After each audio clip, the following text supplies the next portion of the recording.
قدیر، یہ کیسا کھانا بنا ہے؟ آج گوشت کچا ہے اور مسالے کا تو نام و نشان نہیں۔ تمہیں کتنی بار کہا ہے کہ مجھے کھانے میں کوتاہی برداشت نہیں، اور اگر تم سے کام نہیں ہوتا تو بھی حساب کرو اور دفع ہو جاؤ یہاں سے۔ رات کے کھانے کی میز پر ہمیشہ کی طرح ایک عجیب سا ہو کا عالم تھا، اور سناٹا اتنا گہرا تھا کہ اگر سوئی بھی گرتی تو اس کی آواز صاف سنائی دیتی۔ حالانکہ گھر کے سارے افراد وہیں موجود تھے، مگر کسی کی بھی یہ ہمت نہیں تھی کہ اونچی آواز میں بات تو دور کی بات ہے، سانس بھی اپنی مرضی سے لے سکے، کیونکہ سامنے والی مرکزی کرسی پر اس گھر کا حاکم یعنی اذلان سکندر بیٹھا تھا، جس کی شخصیت کا رو بھی کچھ ایسا تھا کہ ہم سب جیسے بھیگی بلی بنے بیٹھے تھے۔ میں اپنی پلیٹ میں چمچ ہلا رہی تھی، مگر نوالا حلق سے نیچے نہیں اتر رہا تھا، کیونکہ میری نظریں مسلسل اذلان کے چہرے پر جمی ہوئی تھیں، جو انتہائی سنجیدگی سے کھانا کھا رہا تھا۔ شادی کو ابھی صرف 2 مہینے ہوئے تھے، لیکن اس شخص کا خوف میرے دل میں اس قدر بیٹھ چکا تھا کہ میں اس کے سامنے نظر اٹھا کر بات بھی نہیں کر سکتی تھی۔ اچانک خاموشی ٹوٹی اور اذلان نے منہ میں ڈالا ہوا لقمہ نکال کر پلیٹ میں رکھا اور پھر پلیٹ زور سے میز پر پٹک دی، جس کی آواز سے میرا دل اچھل کر حلق میں آ گیا۔ اذلان نے گرجدار آواز میں ملازم کو پکارا۔ قدیر، جو کچن کے دروازے پر کھڑا تھا، بھاگتا ہوا آیا اور کانپتی ہوئی آواز میں بولا، جی صاحب۔ اذلان نے غصیلی نظروں سے اس کی طرف دیکھا اور وہی الفاظ کہے۔ قدیر نے لرزتے ہوئے ہاتھوں سے پلیٹ اٹھائی اور معافی مانگنے لگا، صاحب غلطی ہو گئی، اگلی بار دھیان رکھوں گا۔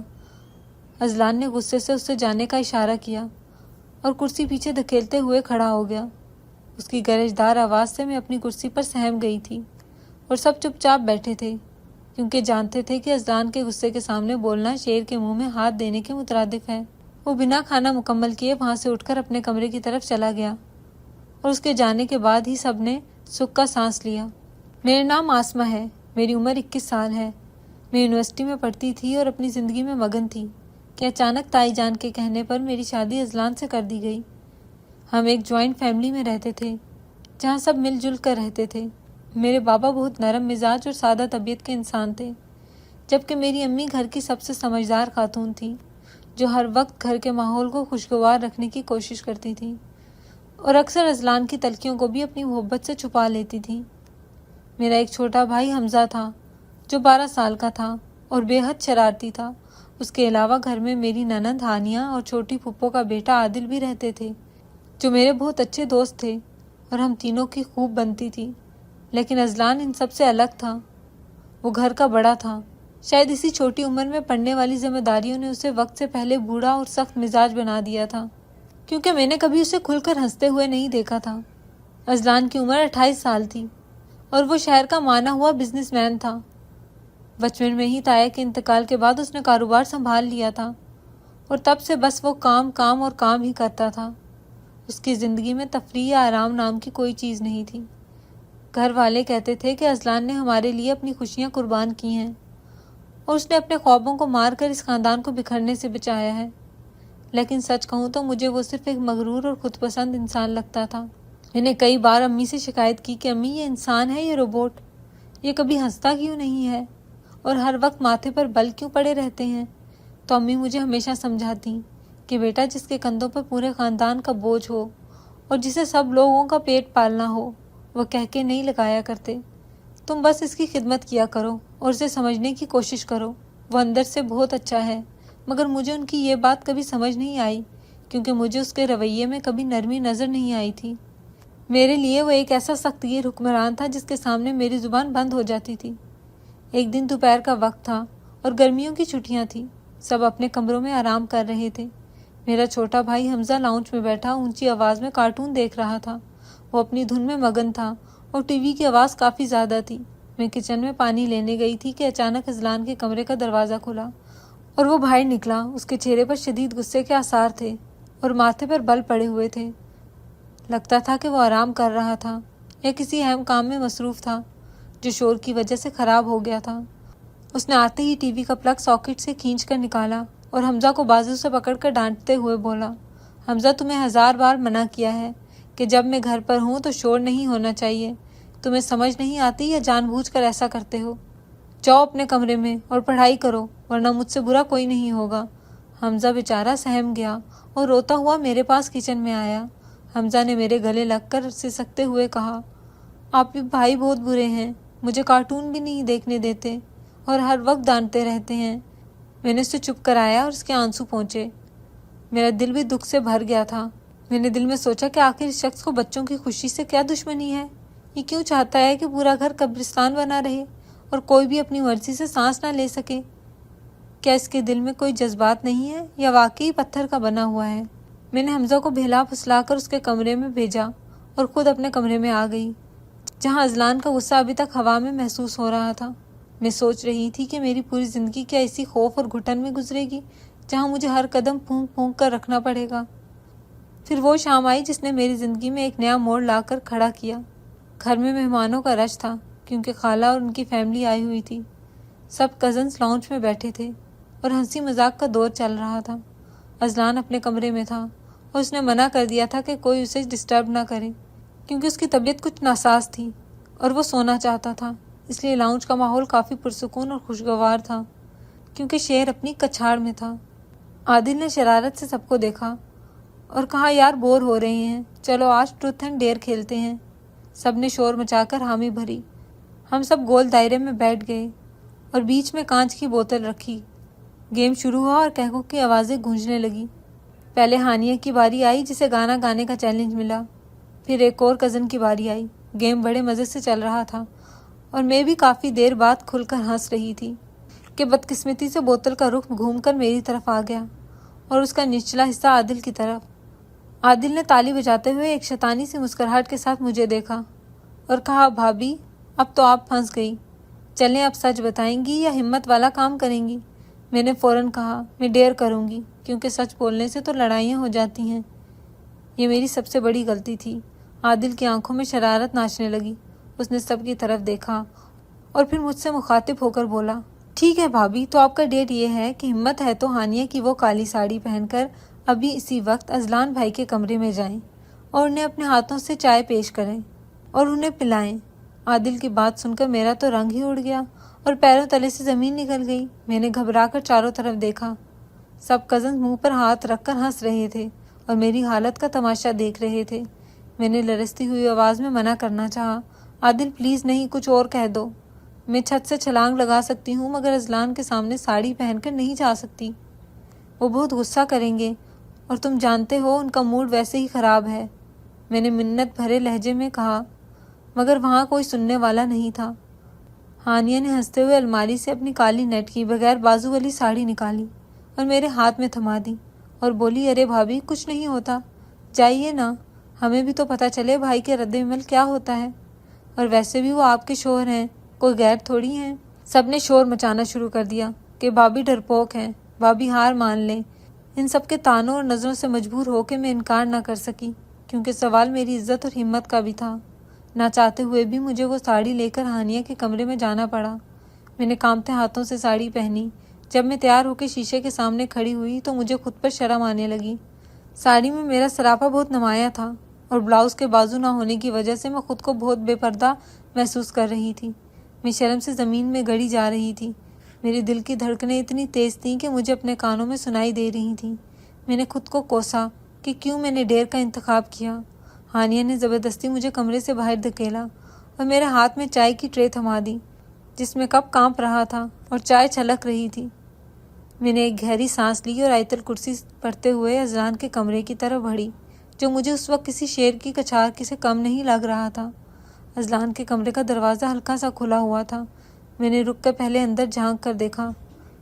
کمرے میں ہلکی نیلی روشنی پھیلی ہوئی تھی اور وہ بیڈ پر سیدھا لیٹا ہوا تھا۔ اس کا ایک ہاتھ اس کی آنکھوں پر تھا اور بظاہر وہ گہری نیند میں لگ رہا تھا۔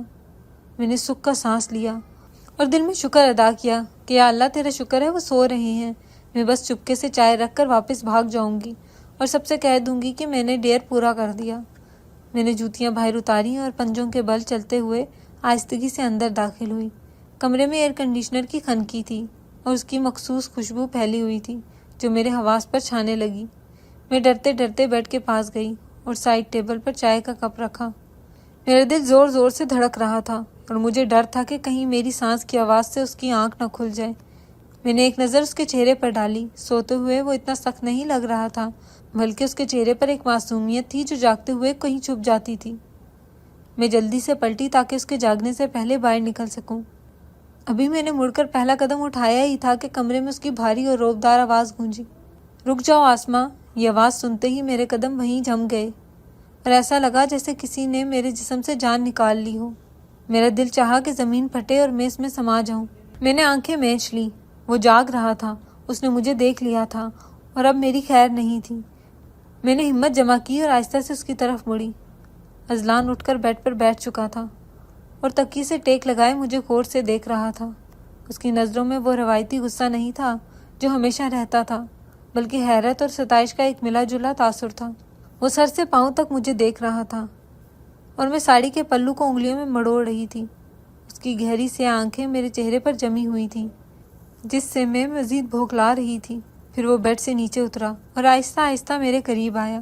اس کے قریب آنے سے میرا دل اور تیزی سے دھڑکنے لگا۔ وہ میرے اتنے قریب آ کر رک گیا کہ میں اس کی سانسوں کی تپش محسوس کر سکتی تھی۔ اس نے دھیمی اور بھاری آواز میں پوچھا، میرے لیے ساڑی پہنی ہے؟ میں نے گھبرا کر نظریں جھکا لیں اور میری زبان لڑکھڑانے لگی۔ میں نے بمشکل جواب دیا، وہ بس کزنز نے کہا تھا گیم کھیل رہے تھے تو۔ میری بات پوری ہونے سے پہلے ہی اس نے ایک قدم اور بڑھایا اور میرے جھکے ہوئے چہرے کو اپنی انگلی سے اوپر اٹھایا۔ اس کا لمس اتنا غیر متوقع تھا کہ میں کانپ گئی۔ اس کے چہرے پر وہ سختی نہیں تھی، بلکہ ایک عجیب سی نرمی تھی جو میں نے پہلے کبھی نہیں دیکھی تھی۔ اس کی آنکھوں میں ایک ایسی چمک تھی جس نے مجھے اپنی جگہ منجمد کر دیا تھا۔ اس نے میری آنکھوں میں دیکھتے ہوئے کہا، اتنی جلدی کیا ہے جانے کی؟ میں نے تو کبھی سوچا بھی نہیں تھا کہ میری بیوی ساڑی میں اتنی خوبصورت لگ سکتی ہے۔ اس کی یہ بات سن کر مجھے لگا میں خواب دیکھ رہی ہوں۔ کیا یہ وہی اذلان ہے جو کھانے کی میز پر گرج رہا تھا؟ کیا یہ وہی شخص ہے جو بچوں کے شور پر آگ بگولا ہو جاتا ہے؟ اس نے تھوڑا جھک کر میرے کان کے پاس سرگوشی کی۔ اب اتنی محنت کی ہے اور تیار ہو کر آئی ہو تو تعریف تو سن کر جاؤ۔ اس کا لہجہ اتنا محصور کن تھا کہ میری ساری مزاحمت دم توڑ گئی۔ میں جو سمجھ رہی تھی کہ مجھے ڈانٹ پڑے گی یا وہ مجھ پر غصہ کرے گا، وہ تو بالکل ہی بدل گیا تھا۔ اس کے منہ سے اپنی تعریف سن کر میں پانی پانی ہو گئی اور میرا چہرہ شرم سے سرخ ہو گیا۔ مجھ میں مزید وہاں رہنے کی ہمت نہیں تھی، اس لیے میں بنا کچھ کہے تیزی سے کمرے سے باہر بھاگ آئی۔ ابھی میں نے بمشکل خود کو سنبھالا ہی تھا کہ ہانیہ اور عادل، جو شاید دروازے کے ساتھ کان لگائے کھڑے تھے، مجھے گھیر کر کھڑے ہو گئے۔ ان دونوں کی آنکھوں میں بلا کا تجسس تھا اور وہ جاننے کے لیے بےتاب تھے کہ اندر کیا ہوا۔ ہانیہ نے میرا بازو پکڑ کر ہلایا اور بےتابی سے پوچھنے لگی، کیا ہوا بھابھی؟ بھائی نے ڈانٹا تو نہیں؟ انہوں نے کیا کہا؟ آپ اتنی جلدی واپس کیوں آ گئیں؟ کیا انہوں نے چائے پی لی؟ عادل بھی پیچھے سے بول پڑا، بھابھی بتائیں نا، کیا ری ایکشن تھا اذلان بھائی کا؟ ان دونوں کے سوالوں کی بوچھاڑ سے میرا دماغ گھوم رہا تھا، مگر میں انہیں وہ سچ نہیں بتا سکتی تھی جو ابھی چند لمحے پہلے اس بند کمرے میں میرے اور اذلان کے درمیان ہوا تھا۔ وہ لمس اور وہ جملے میرے ذاتی ملکیت تھے جنہیں میں کسی کے ساتھ بانٹ نہیں سکتی تھی۔ میں نے سرخ چہرے اور اکھڑی ہوئی سانسوں کے ساتھ نظریں چراتے ہوئے کہا، نہیں، انہوں نے کچھ نہیں کہا، بس چائے رکھ کر میں آ گئی۔ وہ شاید نیند میں تھے، اس لیے زیادہ بات نہیں ہوئی۔ میں جھوٹ بول رہی تھی اور میرا دل تیزی سے دھڑک رہا تھا۔ میں نے ان کے مزید سوالوں کا جواب دیے بغیر وہاں سے چاند چھڑائی اور تقریباً بھاگتے ہوئے کمرے میں چلی گئی۔ دروازہ بند کر کے میں نے دل پر ہاتھ رکھا اور لمبی لمبی سانسیں لیں۔ میرا پورا وجود ابھی تک کانپ رہا تھا اور اذلان کی قربت کا احساس میرے پور پور پر بسا ہوا تھا۔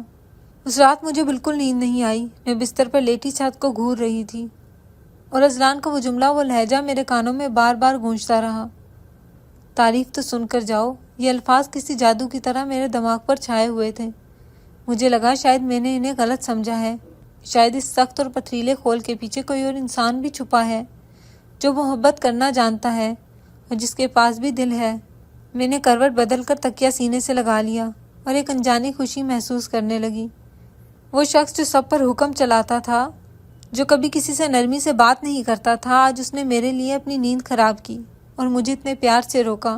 مجھے لگ رہا تھا کہ شاید میری زندگی بدلنے والی ہے، شاید اذلان مجھ سے محبت کرنے لگے ہیں۔ میں نے خود سے عہد کیا کہ میں اب ان کا ہر حکم مانوں گی اور انہیں کبھی شکایت کا موقع نہیں دوں گی۔ مجھے شدت سے صبح کا انتظار تھا کہ اب ان کا رویہ بدلے گا اور کل کی صبح ہماری زندگی کا ایک نیا سویرا لے کر آئے گی۔ لیکن اگلی صبح جب میں پوری تیاری اور امید کے ساتھ ناشتے کی میز پر گئی تو مجھے شدید مایوسی ہوئی۔ میں نے خاص طور پر ہلکا سا میک اپ کیا تھا اور امید کر رہی تھی کہ اذلان مجھے دیکھ کر مسکرائیں گے یا کم از کم کل رات والی نرمی ان کی آنکھوں میں نظر آئے گی، مگر وہاں تو منظر ہی کچھ اور تھا۔ اذلان ہمیشہ کی طرح اخبار میں مگن تھا۔ اس کے ماتھے پر وہی پرانی شکنیں تھیں اور چہرہ بالکل سپاٹ تھا۔ میں کرسی کھینچ کر بیٹھی مگر اس نے میری طرف دیکھا تک نہیں۔ میں نے ہمت کر کے دھیمی آواز میں سلام کیا۔ اس نے اخبار سے نظریں ہٹائے بغیر صرف سر ہلا دیا۔ میرا دل بیٹھ گیا مگر میں نے خود کو تسلی دی کہ شاید وہ کسی اہم خبر میں مصروف ہیں۔ میں نے کپ میں کافی انڈیلی اور ان کی طرف بڑھا دی۔ اذلان نے اخبار ایک طرف رکھا اور کپ منہ سے لگایا اور ایک ہی گھونٹ بھرتے ہوئے اس کا چہرہ غصے سے سرخ ہو گیا اور اس نے کپ زور سے پلیٹ میں رکھا جس کی آواز سے میں دہل گئی۔ آسماں یہ کیا ہے؟ اس کی آواز میں وہی پرانی گرج تھی۔ میری کافی ٹھنڈی کیوں ہے؟ تمہیں کتنی بار کہا ہے کہ مجھے ابلتی ہوئی کافی چاہیے ہوتی ہے؟ کیا تم سے ایک کام بھی ڈھنگ سے نہیں ہوتا؟ گرم کر کے لاؤ اسے۔ میرا دل ٹوٹ کر کرچی کرچی ہو گیا۔ مجھے لگا وہ رات والی بات صرف ایک وقتی جذبہ تھا، یا شاید وہ میرا مذاق اڑا رہے تھے، یا شاید وہ خواب تھا جو میں نے جاگتی آنکھوں سے دیکھا تھا۔ میں نے کانپتے ہاتھوں سے کپ اٹھایا اور کچن کی طرف چل دی۔ میری آنکھوں میں آنسو تیر رہے تھے۔ میں نے دل میں سوچا کہ یہ شخص کبھی نہیں بدل سکتا، یہ پتھر ہے اور پتھر ہی رہے گا۔ میں پاگل تھی جو اس صحرا میں پھول کھلنے کی امید لگا بیٹھی تھی۔ کچھ دن اسی طرح مایوسی اور روکھے پن میں گزر گئے۔ اذلان کا رویہ میرے ساتھ وہی پرانا رہا۔ وہ صبح کام پر جاتے اور رات دیر سے واپس آتے۔ ہماری بات چیت صرف ضرورت کی حد تک ہوتی تھی۔ پھر کچھ دنوں بعد میری یونیورسٹی میں فیئر ویل پارٹی کا شور اٹھا۔ یہ میری زندگی کی آخری بڑی تقریب تھی جس کے لیے سب لڑکیاں بہت پرجوش تھیں اور نئے کپڑے خرید رہی تھیں۔ میری سہیلیوں نے واٹس ایپ گروپ پر اپنے ڈریسز کی تصاویر بھیجنا شروع کر دی۔ کسی نے ساڑی لی تو کسی نے میکسی۔ میرا بھی دل مچلنے لگا کہ میں اس پارٹی میں سب سے اچھی لگوں۔ میں نے سوچا کہ اذلان سے پیسے مانگوں، حالانکہ پچھلے چند دنوں کے رویے کے بعد مجھے ڈر لگ رہا تھا، مگر پھر سوچا کہ وہ میرے شوہر ہیں اور میرا خرچہ اٹھانا ان کی ذمہ داری ہے۔ میں شام کو ان کے پاس گئی۔ وہ اپنے کمرے میں لیپ ٹاپ پہ کچھ کام کر رہے تھے اور کافی تھکے ہوئے لگ رہے تھے۔ میں نے دروازے پر دستک دی اور اندر داخل ہوئی۔ انہوں نے نظر اٹھا کر مجھے دیکھا اور پھر اسکرین کی طرف متوجہ ہو گئے۔ میں نے ہمت جمع کی اور ان کے قریب جا کر کھڑی ہو گئی۔ وہ کچھ دیر ٹائپ کرتے رہے، پھر رک کر بولے، کہو کیا بات ہے؟ میں نے تھوک نکلا اور ڈرتے ڈرتے کہا، اذلان وہ یونیورسٹی میں فیئر ویل پارٹی ہے، سب سہیلیاں جا رہی ہیں تو مجھے بھی جانا تھا۔ اس کے لیے مجھے نئے کپڑے لینے ہیں، اگر آپ مجھے 10,000 روپے دے دیں تو۔ میری بات سن کر انہوں نے لیپ ٹاپ بند کیا اور فائل سے نظر ہٹا کر مجھے دیکھا۔ ان کی آنکھوں میں ایک عجیب سی بیزاری تھی۔ وہ سپاٹ لہجے میں بولے، آسماں پچھلے ہفتے ہی تو تمہیں شاپنگ کے پیسے دیے تھے، اب کیا ضرورت ہے ہر روز نئے کپڑے خریدنے کی؟ فضول خرچی کی عادت مت ڈالو، ابھی حالات ایسے نہیں ہیں کہ پانی کی طرح پیسہ بہایا جائے۔ تمہیں اندازہ بھی ہے کہ مہنگائی کتنی بڑھ گئی ہے اور گھر کے خرچے کیسے پورے ہو رہے ہیں؟ ان کا جواب سن کر مجھے شدید سبکی محسوس ہوئی۔ میں نے بحث کرنا چاہی کہ اذلان وہ تو گھر کے کپڑے تھے، یہ پارٹی ہے اور سب سہیلیاں نئے کپڑے لے رہی ہیں، اگر میں پرانے کپڑوں میں جاؤں گی تو کیا عزت رہ جائے گی؟ میری پلیز منع مت کریں، صرف 10,000 کی تو بات ہے۔ مگر انہوں نے ہاتھ کے اشارے سے مجھے خاموش کرا دیا اور حتمی لہجے میں بولے، جو کہہ دیا ہے سو کہہ دیا ہے، میرے پاس ابھی فضول کاموں کے لیے پیسے نہیں ہیں۔ الماری بھری پڑی ہے تمہارے کپڑوں سے، پرانے کپڑوں میں سے کچھ پہن لو، کوئی نہیں دیکھ رہا تمہارے کپڑے، جاؤ اب مجھے کام کرنے دو۔ ان کا یہ انداز اتنا توہین آمیز تھا کہ مجھ سے ضبط نہ ہو سکا۔ میری آنکھوں سے آنسو بہنے لگے۔ میں روتی ہوئی کمرے سے باہر آئی۔ مجھے ان پر شدید غصہ آ رہا تھا کہ اتنا بڑا بزنس مین ہو کر بیوی کو چند ہزار دینے میں ان کی جان نکل رہی ہے۔ کیا فائدہ ایسی دولت کا جب انسان اپنی بیوی کی چھوٹی سی خواہش بھی پوری نہ کر سکے؟ میں سیدھا امی کے کمرے میں گئی۔ وہ جائے نماز پر بیٹھی تسبیح پڑھ رہی تھیں۔ مجھے روتا دیکھ کر وہ گھبرا گئیں اور پوچھنے لگیں، کیا ہوا میری بچی، کیوں رو رہی ہو؟ میں نے ان کی گود میں سر رکھ دیا اور پھوٹ پھوٹ کر رونے لگی۔ میں نے سسکتے ہوئے کہا، امی میں اس کنجوس انسان کے ساتھ نہیں رہ سکتی، یہ شخص مجھے پاگل کر دے گا، یہ شخص میری چھوٹی چھوٹی خواہشات کا گلا گھونٹ رہا ہے۔ میں نے صرف 10,000 مانگے تھے اور انہوں نے مجھے ایسے جھڑک دیا جیسے میں کوئی بھیک مانگ رہی ہوں۔ امی نے میرے سر پر ہاتھ پھیرا اور مجھے سمجھاتے ہوئے بولی، چپ کر جاؤ پگلی، شوہر کے بارے میں ایسی باتیں نہیں کرتے، وہ بیچارہ انسان دن بھر دھکے کھاتا ہے، تب جا کر گھر کا خرچہ چلتا ہے۔ اذلان ایسا نہیں ہے، ضرور کوئی مجبوری ہوگی۔ میں نے غصے سے سر اٹھایا اور کہا کیا مجبوری ہو سکتی ہے امی؟ ان کا اتنا بڑا کاروبار ہے، لاکھوں کماتے ہیں، پھر بھی گھر میں ہر وقت پیسے پیسے کی رٹ لگائے رکھتے ہیں۔ یہ صرف کنجوسی ہے اور کچھ نہیں۔ امی نے مجھے ہلکا سا ڈانٹا اور کہا خبردار، جو شوہر کے بارے میں دوبارہ ایسی بات کی، وہ تمہارے اور گھر کے مستقبل کے لیے ہی جوڑ رہا ہوگا۔ تمہیں کیا پتا مرد پر کیا گزرتی ہے، تم بس صبر کرو اور شکر کرو کہ چھت ہے سر پر۔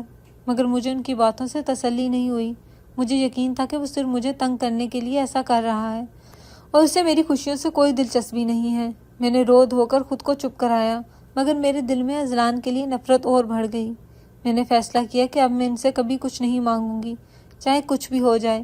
پھر ایک رات بہت طوفانی بارش ہو رہی تھی، بادل زور زور سے گرج رہے تھے اور بجلی کی چمک سے کھڑکیاں لرز رہی تھیں۔ ہوا اتنی تیز تھی کہ صحن میں لگے درخت جھول رہے تھے۔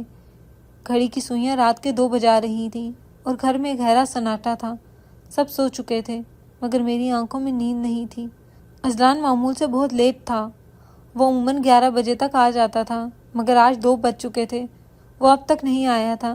میں نے کئی بار اس کا نمبر ملایا، مگر اس کا فون بند جا رہا تھا۔ مجھے نہ چاہتے ہوئے بھی فکر ہونے لگی کہ کہیں کوئی حادثہ نہ ہو گیا ہو۔ باہر حالات بھی خراب تھے اور موسم بھی خطرناک تھا۔ میں لاؤنج میں چکر کاٹ رہی تھی اور بار بار گھڑی دیکھ رہی تھی۔ میرے دل میں طرح طرح کے وسوسے آ رہے تھے کہ کہیں گاڑی خراب نہ ہو گئی ہو یا خدا نخواستہ کوئی ایکسیڈنٹ نہ ہو گیا ہو۔ میں نے آیت الکرسی پڑھنا شروع کر دی۔ غصہ اپنی جگہ، مگر وہ میرا شوہر تھا، اس کی سلامتی کی دعا کرنا میرا فرض تھا۔ اچانک ڈور بیل بجی اور میں چونک گئی۔ میں بھاگ کر گئی اور دروازہ کھولا۔ سامنے اذلان کھڑا تھا اور اس کی حالت دیکھ کے مجھے پریشانی ہوئی۔ وہ پوری طرح بھیگا ہوا تھا، اس کے مہنگے کپڑے پانی اور کیچڑ میں لتھڑے ہوئے تھے، اس کے بال ماتھے پر چپکے ہوئے تھے اور اس کا چہرہ زرد پڑ رہا تھا۔ میں نے جلدی سے راستہ چھوڑا۔ وہ لڑکھڑاتا ہوا اندر آیا اور صوفے پر گر گیا، جیسے اس کے پیروں میں جان ہی نہ ہو۔ اس نے آنکھیں بند کر لیں اور اس کا سر صوفے کی پشت پر ڈھلک گیا۔ میں نے گھبرا کر اس کے قریب بیٹھتے ہوئے پوچھا، اذلان آپ ٹھیک تو ہیں؟ یہ کیا حالت بنا رکھی ہے آپ نے؟ اور گاڑی کہاں ہے؟ آپ اتنی دیر سے کیوں آئے؟ میرا دل زور زور سے دھڑک رہا تھا اور ہاتھ کانپ رہے تھے۔ اس نے آنکھیں کھولے بغیر کانپتی اور کمزور آواز میں کہا، بس ٹھنڈ لگ گئی ہے، بارش بہت تیز تھی، تم جاؤ سو جاؤ، مجھے اکیلا چھوڑ دو، مجھے کچھ نہیں ہوا، میں تھوڑی دیر یہیں لیٹنا چاہتا ہوں۔ اس کی آواز میں اتنی نکاہت تھی کہ مجھے لگا وہ ابھی بے ہوش ہو جائے گا۔ میں اس کی یہ حالت دیکھ کر اسے اکیلا کیسے چھوڑ سکتی تھی؟ میری ساری ناراضگی اور غصہ اس کی یہ حالت دیکھ کر ہوا ہو گیا۔ میں بھاگ کر کچن میں گئی اور گرم پانی کا پیالہ اور تولیہ لائی۔ میں نے اس کے سر اور چہرے کو تولیے سے خشک کیا۔ وہ بالکل بچوں کی طرح خاموش لیٹا رہا۔ اس کا جسم تپ رہا تھا اور دانت بج رہے تھے۔ میں نے اس کے جوتے اتارنے کے لیے اس کے پیروں کو ہاتھ لگایا تو میرا دل دہل گیا۔ میں نے دیکھا کہ اس کے پیروں میں چھالے پڑے ہوئے تھے اور ایڑیاں پھٹی ہوئی تھیں، کچھ چھالے پھٹ کر خون رس رہے تھے۔ میں حیران رہ گئی کہ گاڑی میں جانے والا شخص کے پیروں میں چھالے کیسے؟ یہ تو ہمیشہ گاڑی میں جاتے ہیں اور آفس میں بیٹھتے ہیں، تو یہ زخم کیسے آئے؟ میں نے لرزتے ہاتھوں سے ان کے پیروں کو چھوا تو اس نے درد سے ہلکی سی سسکی لی اور پھر پیچھے کھینچ لیا۔ میں نے اس کا ماتھا چھوا تو وہ آگ کی طرح تپ رہا تھا۔ اسے شدید بخار تھا۔ وہ بخار کی شدت میں کچھ بڑبڑا رہا تھا۔ میں نے کان لگا کر سنا تو وہ کہہ رہا تھا کہ اللہ مجھے ہمت دے، میں ہارنا نہیں چاہتا، میرا پارٹنر سب کچھ لے کر بھاگ گیا ہے، مگر میں اپنے گھر والوں کو سڑک پر نہیں آنے دوں گا۔ میں آسماں کو کیسے بتاؤں کہ میں کنجوس نہیں ہوں، میں مجبور ہوں، میں اسے وہ سب دینا چاہتا ہوں جس کی وہ حقدار ہے، مگر میرے ہاتھ باندھے ہوئے ہیں۔ یا اللہ میری مدد کر، میرے خاندان کی عزت تیرے ہاتھ میں ہے۔ اس کے یہ الفاظ میرے دل پر ہتھوڑے کی طرح لگے اور میں ساکت رہ گئی۔ مجھے لگا جیسے کسی نے میرے منہ پر زوردار تماچا مارا ہو۔ تو یہ وجہ تھی اس کی سختی اور کفایت شعاری کی۔ اس کا بزنس پارٹنر اسے دھوکہ دے گیا تھا اور وہ اکیلا اس طوفان کا مقابلہ کر رہا تھا تاکہ ہمیں خبر نہ ہو۔ وہ پیدل چل رہا تھا تاکہ پیٹرول کے پیسے بچا سکے اور گھر کا خرچہ چلا سکے، اور میں نادان اسے ظالم اور کنجوس سمجھ رہی تھی۔ وہ اپنی جان پر کھیل کر ہمیں بچا رہا تھا اور میں اس سے کچھ ہزار کے لیے لڑ رہی تھی۔ میری آنکھوں سے بے اختیار آنسو بہنے لگے۔ میں نے روتے ہوئے اس کا ہاتھ تھاما جو بخار کی شدت سے جل رہا تھا اور اس کے پیروں کے ان چھالوں کو دیکھا جو اس کی خاموش قربانی کی گواہی دے رہے تھے۔ میں نے اپنے آپ کو ملامت کی کہ میں کتنی خود غرض ہو گئی تھی، جو صرف اپنی پارٹی اور کپڑوں کا سوچ رہی تھی، جبکہ یہ شخص اکیلا اس پورے طوفان کا سامنا کر رہا تھا تاکہ ہمیں خبر نہ ہو اور ہماری آسائشوں میں کوئی کمی نہ آئے۔ اس کے منہ سے نکلنے والا ایک ایک لفظ میرے دل کو چیر رہا تھا کہ میں آسماں کو کیسے بتاؤں کہ میں کنجوس نہیں، مجبور ہوں۔ یہ الفاظ میری سماعت میں پگھل رہے تھے۔ میں ساکت بیٹھی رہی اور نہ جانے کتنی دیر تک روتی رہی۔ پھر میں نے اپنے آنسو پونچھے اور ایک فیصلہ کیا۔ میں جانتی تھی کہ اب مجھے کیا کرنا ہے، کیونکہ اب رونے کا وقت نہیں تھا بلکہ اس کا بازو بننے کا وقت تھا۔ میں نے ہمت جمع کی اور اٹھ کر الماری کی طرف گئی۔ میں نے کانپتے ہاتھوں سے تجوری کھولی اور اس میں رکھا ہوا اپنی شادی کا سارا طلائی زیور باہر نکالا۔ یہ وہ زیور تھا جو میرے والدین نے بڑی محبت سے مجھے دیا تھا، اور کچھ زیور اذلان کی طرف سے بھی ملا تھا۔ میں نے اس کے ساتھ ہی وہ پیسے بھی نکال لیے جو میں نے کمیٹی ڈال کر جمع کیے تھے اور جن سے میں اپنے لیے کچھ نیا خریدنا چاہتی تھی۔ میں نے وہ ساری پوٹلی لا کر اذلان کے سرہانے میز پر رکھ دی اور پھر ساری رات اس کے سرہانے بیٹھی، اس کے ماتھے پر ٹھنڈے پانی کی پٹیاں رکھتی رہی۔ وہ بخار میں بڑبڑاتا رہا اور میں اسے تسلی دیتی رہی کہ سب ٹھیک ہو جائے گا، میں ہوں نا آپ کے پاس۔ صبح کی اذانیں ہونے لگی تو اس کا بخار کچھ ٹوٹا اور وہ پرسکون ہو کر سو گیا۔ صبح جب سورج کی کرنیں کمرے میں داخل ہوئیں تو اذلان نے آنکھیں کھولیں۔ اس کا چہرہ اب بھی زرد تھا مگر بخار اتر چکا تھا۔ اس نے آنکھیں ملتے ہوئے ادھر ادھر دیکھا اور پھر اس کی نظر سائڈ ٹیبل پر پڑے ہوئے زیور اور پیسوں پر پڑی۔ وہ چونک کر اٹھنے لگا مگر کمزوری کی وجہ سے لڑکھڑا گیا۔ میں جو وہیں کرسی پر بیٹھی جاگ رہی تھی جلدی سے آگے بڑھی اور اسے سہارا دے کر بٹھایا۔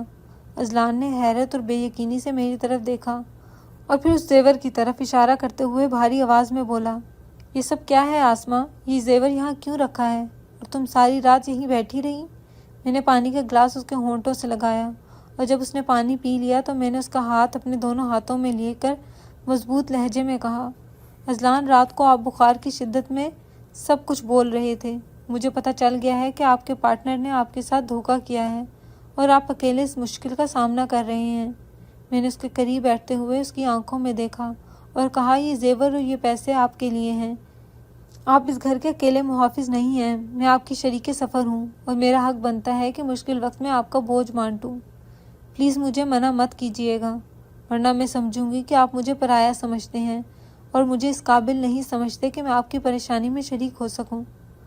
اذلان کی آنکھوں میں نمی تیر گئی اور وہ کچھ پل تک مجھے ایسے دیکھتا رہا جیسے اسے یقین نہ آ رہا ہو کہ یہ وہی آسماں ہے جو کل تک اس سے کچھ ہزار کے لیے لڑ رہی تھی۔ اس نے لرزتے ہوئے ہاتھوں سے میرا ہاتھ تھاما اور اس کی آواز رند گئی، آسماں، تم جانتی ہو یہ تمہارا زیور ہے، یہ تمہارے والدین کی نشانی ہے، میں یہ کیسے لے سکتا ہوں؟ میں نے وعدہ کیا تھا کہ میں تمہاری حفاظت کروں گا اور تمہیں ہر خوشی دوں گا۔ یہ تو میری شکست ہوگی کہ میں اپنی بیوی کا زیور بیچ کر کاروبار چلاؤں۔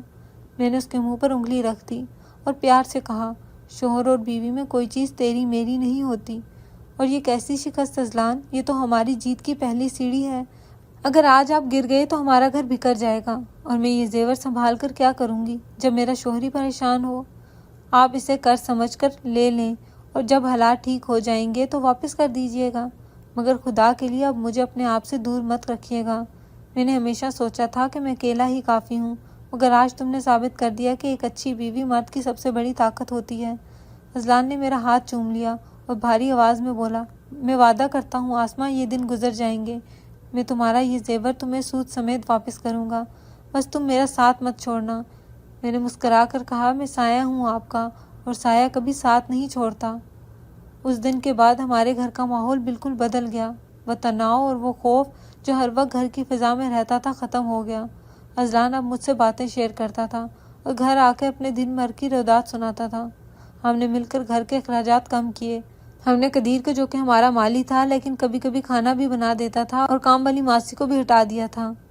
عارضی طور پر میں نے اور امی نے مشورہ کیا اور گھر کے نچلے حصے میں محلے کے بچوں کے لیے ٹیوشن سینٹر کھول لیا تاکہ گھر کا خرچ چل سکے۔ شروع میں اذلان اس بات پر راضی نہیں تھا مگر پھر میری ضد کے آگے اسے ہتھیار ڈالنے پڑے۔ امی بھی بہت خوش تھیں کہ گھر کے حالات بہتر کرنے میں وہ بھی اپنا حصہ ڈال رہی ہیں۔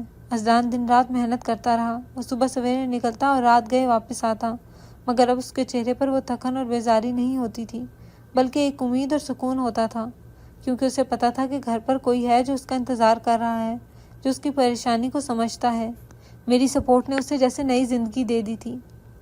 وہ اکثر کہتا تھا کہ آسماں، اگر تم اس رات میرا ہاتھ نہ تھامتی تو شاید میں ٹوٹ جاتا۔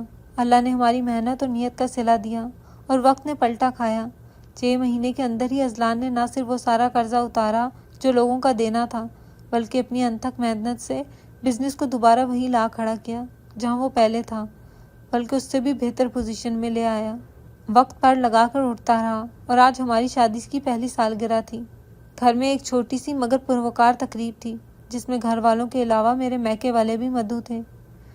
گھر کو پھولوں اور روشنیوں سے سجایا گیا تھا اور فضا میں خاموشی کی۔ میں کچن میں انتظامات دیکھ رہی تھی کہ ہانیہ بھاگتی ہوئی آئی اور بولی، بھابھی جلدی جائیں، بھائی آپ کو بلا رہے ہیں، سب مہمان آ چکے ہیں اور کیک کاٹنے کا وقت ہو گیا ہے۔ میں نے دوپٹہ درست کیا اور لاؤنج میں آئی جہاں سب موجود تھے۔ اذلان نے سیاہ رنگ کا سوٹ پہن رکھا تھا اور وہ بے حد وجیح لگ رہا تھا۔ اس کے چہرے پر ایک فاتحانہ مسکراہٹ تھی۔ مجھے دیکھتے ہی اس کی آنکھوں میں چمک آ گئی۔ اس نے سب کے سامنے مجھے اپنے پاس بلایا اور میز پہ رکھا ہوا ایک بڑا سا خوبصورت گفٹ باکس اٹھایا۔ سب کی نظریں ہم دونوں پر جمی تھیں۔ اذلان نے وہ باکس میری طرف بڑھایا اور نرم لہجے میں بولا، یہ تمہارے لیے ہے آسماں، اسے کھولو۔ میں نے دھڑکتے دل کے ساتھ وہ باکس کھولا تو میری آنکھیں کھلی کی کھلی رہ گئیں۔ اس میں وہی سارا زیور جگمگا رہا تھا جو میں نے مشکل وقت میں بیچ دیا تھا، اور ساتھ میں ایک سرخ رنگ کی انتہائی قیمتی اور خوبصورت ساڑی رکھی ہوئی تھی جو روشنی میں چمک رہی تھی۔ میں نے حیرت اور خوشی سے لبریز نظروں سے اذلان کو دیکھا تو وہ سب کے سامنے میرے کان کے پاس جھکا اور مسکرا کر سرگوشی کی۔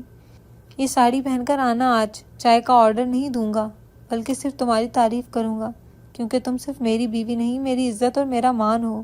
تم نے ثابت کر دیا کہ تم ہر حال میں میرا ساتھ نبھا سکتی ہو۔ اس کی بات سن کر میری آنکھوں میں خوشی کے آنسو آ گئے اور ماضی کا وہ منظر میری آنکھوں کے سامنے گھوم گیا جب میں نے کالی ساڑی پہنی تھی اور ڈر رہی تھی، مگر آج خوف نہیں تھا بلکہ محبت اور فخر تھا۔ میں نے دل سے اللہ کا شکر ادا کیا۔ اس نے مجھے ہیرے جیسا شوہر دیا جس کی سختی صرف ایک کھول تھی تاکہ وہ دنیا کے سرد و گرم سے ہمیں بچا سکے، مگر اندر سے وہ محبت کا سمندر تھا اور آج وہ سمندر میرے لیے چھلک رہا تھا۔ تقریب ختم ہونے کے بعد جب ہم اپنے کمرے میں گئے تو میں نے وہ سرخ ساڑی پہن رکھی تھی۔ اذلان نے مجھے دیکھا اور اس کی نظروں میں وہی ستائش تھی جو اس رات تھی، مگر آج اس میں اپنائیت کا رنگ زیادہ گہرا تھا۔ اس نے میرے قریب آ کر کہا، آسماں، لوگ کہتے ہیں کہ ایک کامیاب مرد کے پیچھے عورت کا ہاتھ ہوتا ہے، مگر میں کہتا ہوں کہ ایک کامیاب مرد کے ساتھ ایک باہمت عورت کھڑی ہوتی ہے جو اسے گرنے نہیں دیتی۔ تم نے میرے برے وقت میں میرا ہاتھ تھام کر مجھے گرنے سے بچا لیا۔ میں پوری زندگی تمہارا یہ احسان نہیں بھولوں گا۔ میں نے اس کے کندھے پر سر رکھتے ہوئے کہا، اذلان، محبت میں کوئی احسان نہیں ہوتا، ہم ایک دوسرے کا لباس ہیں اور لباس کا کام ہی حفاظت کرنا ہوتا ہے۔ اس رات کمرے میں صرف محبت کی چاندنی تھی اور تمام شکوے شکایتیں اور غلط فہمیاں ہمیشہ کے لیے ختم ہو چکی تھیں۔